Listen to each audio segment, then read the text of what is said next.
Hello दोस्तों, कैसे हैं आप लोग। आशा करता हूं कि आप अच्छे होंगे। तो चलिए स्टार्ट करते हैं अपना एटॉमिक हैबिट बुक का तीसरा भाग, इसे आसान बनाए का चैप्टर नंबर 11। धीमे चलें लेकिन पीछे की तरफ नहीं। फ्लोरिडा यूनिवर्सिटी के प्रोफेसर जेरी यूल्समैन ने क्लास के पहले दिन अपने फिल्म फोटोग्राफी विद्यार्थियों के दो समूह बना दिए। उन्होंने बताया कि क्लासरूम में बाईं तरफ बैठे विद्यार्थी समूह में होंगे। वे सिर्फ उनके चित्र की संख्या के आधार पर ग्रेड देंगे। सेमेस्टर के अंतिम दिन पे हर विद्यार्थी द्वारा जमा किए गए चित्रों की संख्या गिनने 100 नोटों पर ए ग्रेड मिलेगा, 90 नोटों पर बी और 80 नोटों पर सी आदि। टर्म के अंत में जब विद्यार्थियों के चित्र जमा किए तो प्रोफेसर हैरान रह गए, क्योंकि सभी सबसे अच्छे चित्र संख्या वाले समूह ने बनाए थे। पूरे सेमेस्टर में ये विद्यार्थी फोटो ले रहे थे, कंपोजिशन और लाइटिंग के साथ प्रोग्राम रहे थे, डार्क रूम में अलग अलग रणनीतियों को आजमाकर देख रहे थे और लगातार अपनी गलतियों से सीख रहे थे। सैकड़ों फोटो खींचने से उन्होंने अपनी योग्यताओं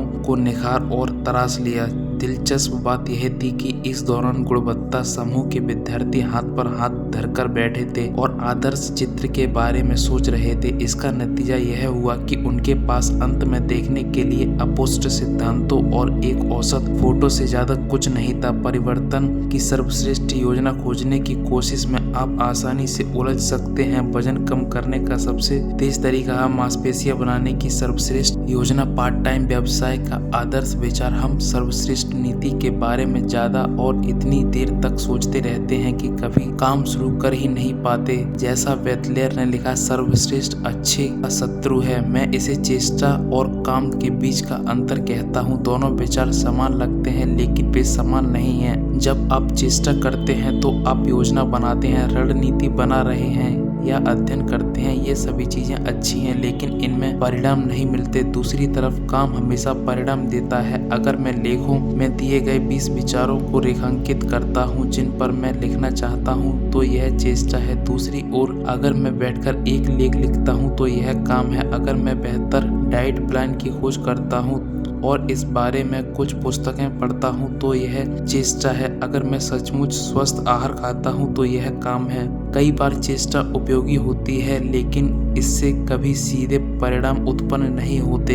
इससे कोई फर्क नहीं पड़ता कि आप व्यक्तिगत प्रशिक्षक से कितनी बार बात करते हैं। यह चेष्टा आपको कभी फिट नहीं बनाएगी। केवल वर्कआउट करने के काम से ही आपको यह परिणाम मिलेगा जिसे आप हासिल करना चाहते हैं। चेष्टा में आपको महसूस होता है कि जैसे आप कुछ कर रहे हैं लेकिन दरअसल में आप कुछ नहीं कर रहे हैं बल्कि कुछ करने की सिर्फ तैयारी कर रहे हैं। जब तैयारी टालमटोल का रूप ले ले तो आप कुछ बदलने की जरूरत है। सिर्फ योजना बनाना काफी नहीं है, आपको अभ्यास करना होगा। किसी नई आदत को डालने में दरअसल कितना समय लगता है। आदत डालना वह प्रक्रिया है जिसके द्वारा कोई व्यवहार दोहराव के जरिए धीरे धीरे क्रम से ज्यादा स्वचालित बनता जाता है। आप किसी गतिविधि को जितनी ज्यादा बार दोहराते हैं आपके मस्तिष्क की संरचना उतनी ही ज्यादा बदलेगी और आपको उस गतिविधि में कार्यकुशल बना देगी। न्यूरोसाइंटिस्ट इसे दीर्घकालीन क्षमता विस्तार कहते हैं, जो हाल की गतिविधियों के आधार पर मस्तिष्क में न्यूरॉन्स की आपसी जुड़वा को रेखांकित करता है। हर दोहराव के बाद कोशिका से कोशिका संकेत बेहतर बनता है और न्यूरल कनेक्शंस में कसावट आती है। न्यूरोसाइंटिस्टोलॉजिस्ट डोनाल्ड हेब ने 1949 में पहली बार इसका वर्णन किया था, इसलिए वे हेब्स लॉ के नाम से भी जाना जाते हैं। जो न्यूरॉन्स मिलकर काम करते हैं वे जुड़कर मजबूत बनते हैं। जब मस्तिष्क के क्षेत्र का ज्यादा इस्तेमाल किया जाता है तो उनकी योग्यता बढ़ जाती है, इसलिए नहीं करने पर यह क्षीण हो जाती है। आदत में स्थापित करने में व्यवहार को बार बार दोहराना महत्वपूर्ण होता है। जाहिर है इस सच्चाई को न्यूरोसाइंटिस्ट के आगमन में बहुत पहले ही पहचाना जा चुका है। 1880 में अंग्रेज दार्शनिक जॉर्ज एच लुइस ने कहा था, किसी नई भाषा को बोलने, किसी वाद्य यंत्र को बजाने या नई गतिविधियों को करने में भारी मुश्किल महसूस की जाती है क्योंकि अनुभूति से गुजरने के मार्ग अब तक नहीं बने। बार बार दोहराने से मार्ग बन जाता है।